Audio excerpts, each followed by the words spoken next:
welcome back to A Better World. This is your host, Mitchell J. Rabin, and I'm very glad you're joining us again today. Today, we have invited back two people who are just lovely people and have been on the show dating back some years, and Saniel Bonder and his lovely wife, Linda. They're going to be speaking with us today about their latest enterprise, which is maximizing joy. It's just joyful to even say it. I'm going to give you a little bit of a background of both of them because they're really extraordinary individuals. Saniel Bonder is known as a pioneer of embodied integrative non-dual realization. Now, can you say that 3 times fast? I'd be impressed. However, he is also an honorary national scholar at Harvard with a BA in social relations, and he's devoted himself to a long spiritual journey, and for the last 30 years, what he calls a democratizing awakening. He and Linda are both partners in this breakthrough work around which our first interview was, and it's called the Human Sun Institute, and it's best known as Waking Down in Mutuality. They've got a world-renowned reputation for this work. Their primary offering now to the general public is their live and online course called Maximizing Joy in your life, work, and relationships, and of course, the world itself. Saniel has authored Waking Down, Healing the Spirit Matter Split, The White Hot Yoga of the Heart, Great Relief, and other spiritual texts of similar ilk.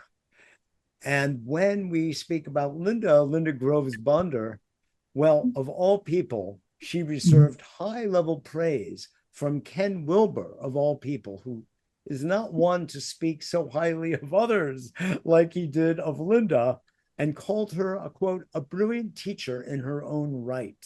Since the 1990s, she has created key expressions of her and Saniel's teachings and personally assisted many people into awakened living. She's also a singer and a musician in jazz, one of my favorites. And it's a pleasure to have you both on A Better World again. So talk to me. What is maximizing joy? I want to know more about that.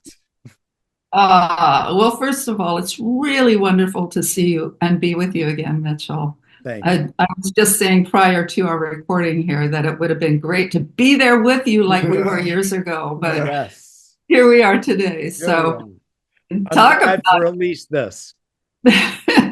It's so wonderful for us, and it brings a lot of joy to my heart to see you and to be with you again. So thank you for the invitation. And that's mutual. Mutual waking down. Yeah. Indeed. Yeah. So, Linda, tell me a little bit about this new iteration of your work. Well, thank you, Mitchell. Really, you're asking, and actually, there was, amusingly when you said, "Can you say integrated non-dual blah blah blah blah 3 times fast?" It's actually a good segue into responding to this question. Our work, you could say, has been somewhat esoteric, appealing to people who've been longtime meditators, serious spiritual seekers, and students. And we've been happy to serve them and have had great success helping them to achieve what they'd been, in many cases, seeking for years and years and finding a lot of frustration in their journey. We, however, both have always had the additional sense of a calling. Linda has a beautiful phrase for it: to reach and touch hungry or hurting hearts of many people for whom the whole concept of awakening, it's just not on their radar. Yeah. And we don't have a judgment about that, like, oh, if you were really XYZ, it would be on your radar. Our orientation is, let's meet people where they are. So if you take the phrase maximizing joy and compare that to integrated non-dual embodied realization, maximizing joy definitely speaks much more immediately to what people are really hungry for anyway. Yeah. And so some years ago, I'll just quickly summarize. Some years ago, we called on a number of other teachers and thought leaders and luminaries, including Ken Wilber, and about 9 of them donated to this course we were creating interviews with us where they were offering their orientation to how to achieve joy. And so we can talk more about the details, but what has emerged is something we were hoping to launch much earlier, wasn't really possible. At this point, bringing maximizing joy to a much wider audience, especially with the challenges going on in the world today, we feel like it's a kind of urgent imperative. Yes, indeed. I think so. It's funny, I'm on a thread with a bunch of doctors and visionaries, actually. And the fellow who put it together said in his electronic signature, hope is a moral imperative. Yeah. And I just like that idea. It's, of course, akin to joy being same as you're describing it. And, and according to Jewish tradition, it's interesting. They speak about the mitzvot, the deeds that we are as Jews to follow. And don't get me wrong, I'm not like religious. It's not it. But this is more of a generic idea that it is our obligation to love and to be joyful. Specifically, an instruction from above. Be happy and be joyful. Anyway, so it's just yet another indication, Saniel and Linda, that you're so on the right track. Thank you so much. Thank you so much. Yeah. I was going to talk about the 2 kinds of joy that we talk about in the Maximizing Joy course, along with some of the amazing expressions from all of these brilliant movers and shakers and change makers and teachers in the world. And what we talk about are the 2 kinds of joy. There's the experiential kind of joy, where you have experiences of relating with people or something really happy happens in your life. And so that tends to come and go, but they're really important, these experiences. And then there's the existential joy, which is the foundational joy of who you are fundamentally here. So you put the 2 together and it's profoundly life-changing. And this is what we've been helping people do for many, many years through awakening processes, through meditations, through courses, through Saniel's brilliant writings. Thank you. And that brings us joy. This is what our passion is in life, is to help others to land more fully. You said lots of things that are very important. And when I think of what you're doing in the world that we live in today, where there is raging war, hunger, immense poverty, even in the richest of nations, a tremendous amount of anger and violence and sadness and loneliness and desperation, honestly, among so many, certainly not all, but many. How does your work figure into that larger matrix, if you will? It's probably really a matrix. Yeah. Thank you for putting it that way. Thank you. And yes, in fact, what we recognized, and with the help of a couple of pretty savvy friends who are also, well-attuned marketing-wise and so forth. But what is marketing? It's basically right notification of people of access to resources that can speak to their needs and wants. Absolutely. And what you've just been saying, we feel it very much that way. That joy is a moral and ethical imperative, even an ecological imperative. Because humans who are intrinsically happy, and that's where that existential joy especially comes in, that people can cultivate. Yes. So that, on our page that describes the course and so forth for people, which is called maxjoyinfo.com, just in case someone wants to. That's the website. Okay. Yeah, that's the page. And we have this initial talk there that we gave when we created the course years ago called The Two Kinds of Joy and Why It's Totally Okay for You to Maximize Both. Because a lot of people have, inherited. Could you just imagine God saying, you get one or the other, little and boys and girls? And that's Take it how right. it is. That's how it is for a lot of people. If they're more the spiritual seeker type, God is saying, all those material pleasures and joys. And one woman on that page, maxjoyinfo.com, she describes how the course helped her because it turns out it illuminated for her how all her conditioning, including her mom, was you shouldn't seek for more joy. That's selfish. So a lot of people are burdened by this either or. Yeah. Our orientation is you can cultivate, and it's to the world's advantage. Absolutely. A la what you were saying from the Jewish tradition, which, by the way, thanks for bringing that to my attention. We'll look at it. Yeah. But on the other flip side, I was going to say from the Judeo-Christian combined ethos or zeitgeist, even better. There is this idea of how can you be happy when people are suffering? That idea of creating shame or guilt, like you were saying. And no, not here. We're maximizing joy. Stay away from that idea. Yeah. But I have a feeling that you help people see that conditioning and move them to the new space. Absolutely. Exactly. And we help people recognize the simplicities of bringing in joy and happiness in everyday living. Simple things that people don't really associate with a joyful moment. I even had a session recently with someone who said, I'm not really experiencing happiness or joy right now. It just seems like life is the way that it is.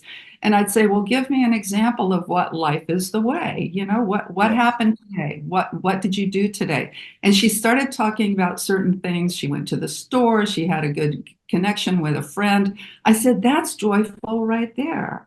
How did that make you feel? Did you feel better? And of course she goes, yeah, actually I did.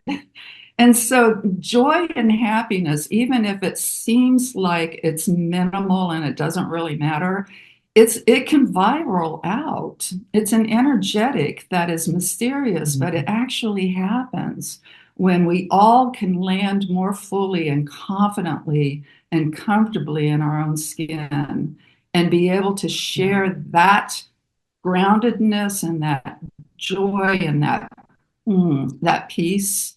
How can that not help everyone, everywhere? That's right. It's absolutely true. And you're speaking my language, by the way, because I have fun in the smallest of things. And, I don't have to tell you both how much this is part of all the wisdom traditions on the planet. Washing dishes or in Zen, polishing the tile and being present and enjoying the pleasure, actually, of movements, of the body moving, or of a sunshine coming out from a cloudy day. Along that line, I would like to bring another idea of joy. You have two, but you also know of, I'm going to put it this way, a third, which is spontaneous joy, which is something that you talked about in your mud puddle story. Let's say somebody is down and out. I love that. A down and out, or they woke up in a, what they call a bad mood. They should be grateful that they woke up at all, and they're moving through the day, and a little thing. I mean, this happened to me recently where there are these little children who get dressed up in the same colors, and they're led along by a teacher right here on the premises of where I live here in New York City. And there are like a dozen of these little toddlers, like 2 years old and waddling, and you could be in a terrible mood, Yeah. a friend could have died, but if you see this, you cannot control a spontaneous moment of joy and delight. Yeah. So anyway, I just wanted to share that little thought. Thank you. That's beautiful. That does sing right to that story that you listened to that I shared on maxjoy.com, which, by the way, we have info.com. Sorry. We have lots of snippets, of these interviews and of these things that we have in the long version of the course, but that was one of them where, I was grieving the loss of Saniel's stepmother, who had just died recently. Walked down the driveway to get our mail. There's 3 little girls. They're splashing in the mud puddle. That's the abbreviated version. That's right. It immediately brought a laugh to my face. Yeah. And yes, so you were and exactly that kind of spontaneous outbreak of joy. Yeah, exactly. That exactly. too. Yeah. Or a son said, or a funny comment of somebody in line at the grocery store. I mean, that's the thing. I hear what you're saying is like a perspective, a purview on life, that if you look at your own life and existence through the lens of I am here to be a joyous being, then you're going to see joy everywhere. Yeah. Yes. Yeah. And thank you. And this can be the case for all kinds of people, not only people who are involved in some kind of spiritual practice, also people of religious faith, also people who are in their mindset quite secular, but nonetheless, they have this sense of the mystery and beauty of the universe. Exactly. And that plugs them in. The most, to me, moving stories of that existential joy, that innate quality, was Linda's ex-husband, who became a friend of mine, and she and he had remained friends. And at one point in his journey, he was diagnosed with, pretty bad news illness kind of thing. And his orientation from his religious faith, he was a devout Christian. And you could see that in his response, he was just given over to the fundamental okayness of it, even though, it was going to lead to his death. And so, it's not just special people who can really do their mindfulness practice. In the whole course, we and our guest interviewees, these great teachers, are providing people a lot, tons of resources that they can access that help them. Like in the first session is titled, Why Non-Joy Seems to Win So Much of the Time and What We Can Do About It. And our guest was Rick Hansen, who is a Buddhist. He calls himself a neuropsychologist. Yes, sure, I know. And Rick has this great phrase. He says, basically don't beat yourself up about how negative you tend to be. We're wired to be negative. What he calls the negativity bias of evolution that makes us much more attentive to bad and threatening things than to good and positive. And he says, so our minds are wired to be like, let me get him straight here. Yeah, Velcro for bad news, bad feelings, bad experiences, and Teflon for good. Yeah. So then he gives his orientation to how do you shift that? So Yeah. your mind and your being is more like Velcro for the good, and the bad washes away more easily. That takes work. Yeah, absolutely. No, I love that. I love that phrase. No, there's a lot of truth. I mean, I look at things biologically and what he's saying, and I've read him as well, and I appreciate his work very much. But you will see across the field of neuroscience that idea. And it's a survival matter. It's not like good or bad. It's survival. It's just that. So if you think about it, your brain is designed to keep you alive moment to moment. And so you're scanning your environment for potential predators, and right. and if then when you relax that reptilian function, you can go further into your limbic system and into your prefrontal cortex and start to do what you guys are promoting, which is being in joy, because you're not at that moment feeling threatened. So a whole other conversation could be held, by the way, that once you reach out of the reptilian, the rest of the brain is designed for joy and bliss. Because look at all of our endorphins. Look at oxytocin. We're utterly chemically set up for joy. That's good news. That's true. And with that, it is a chemical and a cellular shifting and reframing in your whole being, really. Not just brain function, but your whole being starts shifting, reframing, reconfiguring some of these places that are so familiar to drop into the difficulties and the sadness because they are familiar, but you can totally reframe and feel into the other sides of existence that speaks to more of the existential joy that is just foundational in every person. But I've got to ask you, I kind of brought it up at the very beginning, but I'd really love to get your response, because I said something, and I'm going to pull it back slightly, that you can see joy everywhere. Well, you're empowered to do so. However, if you see like some of what's going on in the world today, of children being bombed, hospitals being bombed, and these innocent people dying, women, men, right in front of your eyes, I will just be personal for a moment and say it completely 100% breaks my heart and brings me to a state of sadness and frustration at what humans will do to each other. And how would you both respond to someone being in that state with that moment of perception?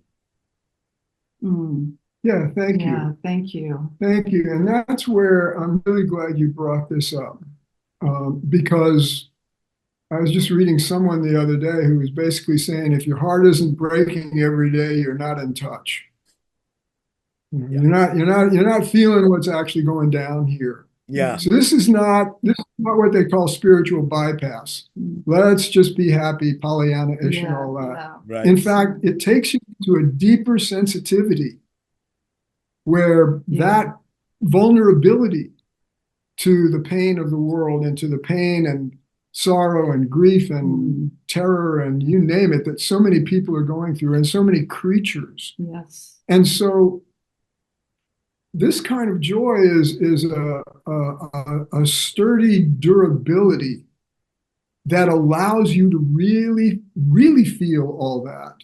Have your heart broken, not be trying to get la-di-da grinning in that moment, but at the same time sensing that and that's where this existential side of it, the innate, uncaused, as you access that more, cultivate it more, you know that that's here, even in those roughest moments. So like Linda's story with the 3 little girls in the mud puddle.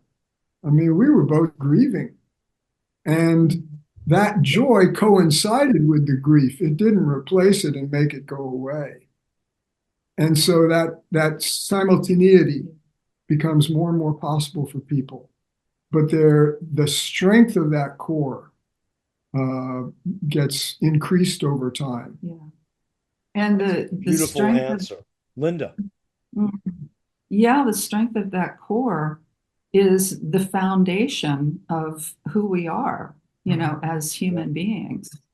And that paradoxically, you can't figure it out logically because it is a paradox, that simultaneity of being so in grief and feeling, believe me, I am a very empathetic person. And I mean, I even talk about it and I feel teary talking about it. interestingly enough. Anyway, it coincides with that depth of being, right? And so when you can really recognize and live from that place of being both, paradoxically, then there is even the slightest little bit of a feeling, sense, or an intuition of joy in the midst of the pain. Yeah. It's not like, like Saniel was pointing out, it's not like, oh, this is so great to feel so lousy. No, it's not like that. It's the greatness of the feeling is knowing that you're allowing yourself to drop into really embodying that and feeling that, and then finding in mutuality your beloveds who you can talk to about it, and then process it and integrate it, and then more of that foundation of the core bubbles up, and it gives you a bit of great relief in the midst of it. Is that helpful? Oh, very. The combination of the two of you in that answer is very, very meaningful, and I think could be very helpful for people to understand that it's not a replacement. It's not, as you said, Saniel, a spiritual bypass. It's actually entering deeply into the feeling space, whatever that space may be at the moment, but knowing that inside every space, paradoxically, as you said, Linda, there's a little sparkle of joy, because it's joy that probably created human life and maybe all sentient life in the first place. Yeah. And sometimes when somebody is able to drop into that, you'll recognize, if you track back to how it might have been before, where you weren't able to live that paradox, you go, wow, I'm different now. And that difference actually can radiate out to others and help others.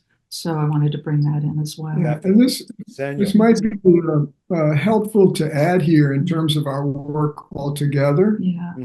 We call the tool work Human Sun Heart work, heart with a capital H, meaning that greater nature intuited to be here in and as us, not merely the truth out there somewhere, some transcendental abstraction. And part of what maximizing joy, it's not only a recorded course, but we also have live monthly meetings of people who purchase the course, or what we call a sample session mini course that's titled Laying a Foundation for Maximizing Your Joy. And both of those are described on maxjoyinfo.com. What then happens with people? Is that .com or .info? What's that? Is that .com or .info? It's maxjoyinfo.com. .com, fine. They keep changing the extension. Thank you. We'll put it there so people can see it. Thank you. Okay. But anyway, what I was going to say is, for some people, getting that bit more, or a great deal more of attunement to the joy in the terms we're talking about, then moves them to go into the more deeply transformational work that we call waking down in mutuality. Oh, I see. So it's connected. Yes, and so maximizing joy. Maximizing joy is a great initial access point that isn't, however, dumbed down. No. And that's one of the things I love about it, both our presentations, that of the other teachers, and also the conversations in the recordings from the people who are the original course participants. People are describing living this from various degrees of clarity and confidence in themselves. So it's not merely a kind of a pablum version of these deeper matters, but it makes it more accessible to people, and it puts that emphasis on something that matters a lot to all of us: joy, peace, well-being, whatever name you want to call it. I'm reminded in listening to the two of you speak about this and the relationship of maximizing joy to the next stage, if you will, of the waking down which has been the work that you have been both doing for a long, long time and are well known for. Over 3 decades. I was thinking about Chogyam Trungpa Rinpoche, who I was introduced to his work as a spiritual teacher in Tibetan Buddhism. And I was very interested in Buddhism, but not as an ism.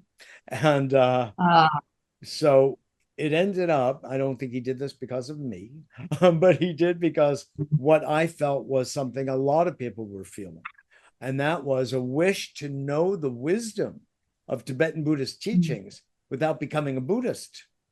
Again, ism and ist and all of that stuff. And that just wasn't who I was, at least then. And so he came up with what was called the Shambhala training.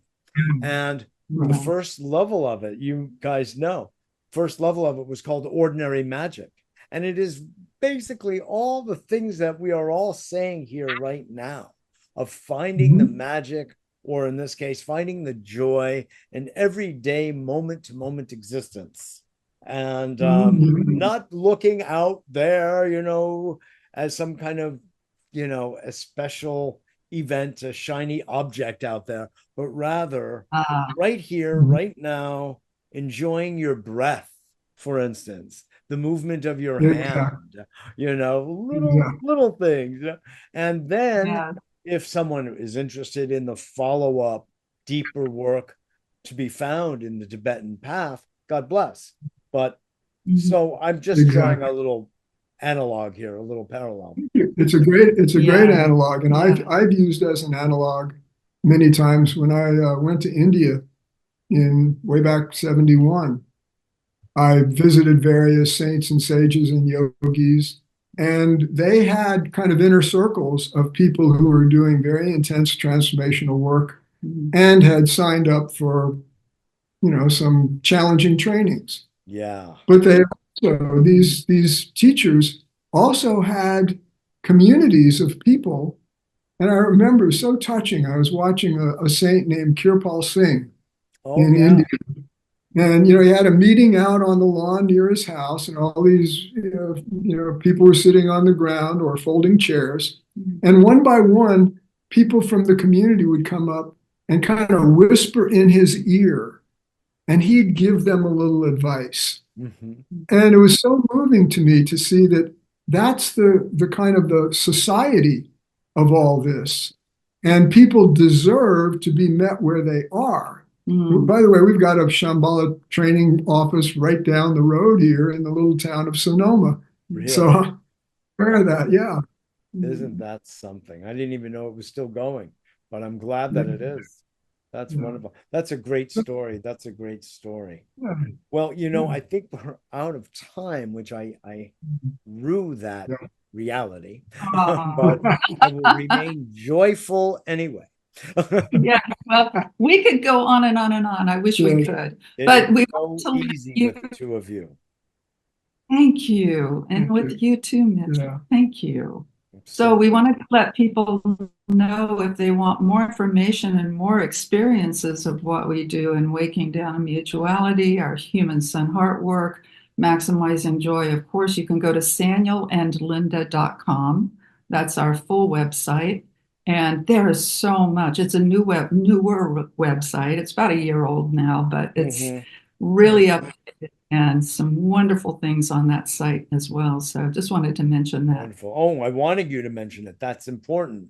I want people to be able to access you and your wonderful work if they so choose, because it's at this point, as you both made the point, at this point in our history as a species on this planet, after having made so many mistakes, the need for the work you're doing and the joy you are helping to increase that level and that spiritual wakefulness that comes with it is of inestimable value.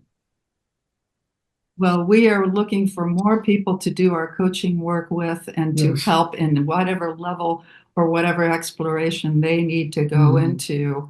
That is our heart's passion. So thank you for allowing us to be with you today. And blessings to you and all of your listeners and your family. And we just feel a lot of joy being with you, Mitchell. Thank you. Thank you. One other little piece on our website that Linda just mentioned, sanielandlinda.com. That's Saniel, Saniel. If people go there and at the bottom of the homepage opt in to our mailing list, you also get to hear Linda's wordless vocal toning tune called Joy of Being. Ooh, nice. Yeah. Yes. Okay. An extra bonus. An extra bonus. And she has this magical quality in her toning where it feels like surround sound. I don't know how you do it, but thank you. Well, I had the pleasure to work with Trammell Starks out of Atlanta, Georgia, who helped me produce this album, and his instrumental is behind my vocal toning on that song. So enjoy. Beautiful. Thanks, both of you, for being on. Oh, thank you again. Blessings. Sharing all this. And blessings to everyone, no matter where your journey leads you. Great. Yes, indeed. And find your way, folks. Your heart is hungering for that joy, and it is accessible to you. Don't let anybody talk you out of it. We need you here, happy and loving and full of gifts for the world. Yeah. Thank you both. Thank you. This is Mitchell J. Rabin for A Better World. I hope you enjoyed that as much as I did. Feeling more joyful. So it's working already. It's working already. Thanks so much for joining this week, and I look forward to seeing you all next week.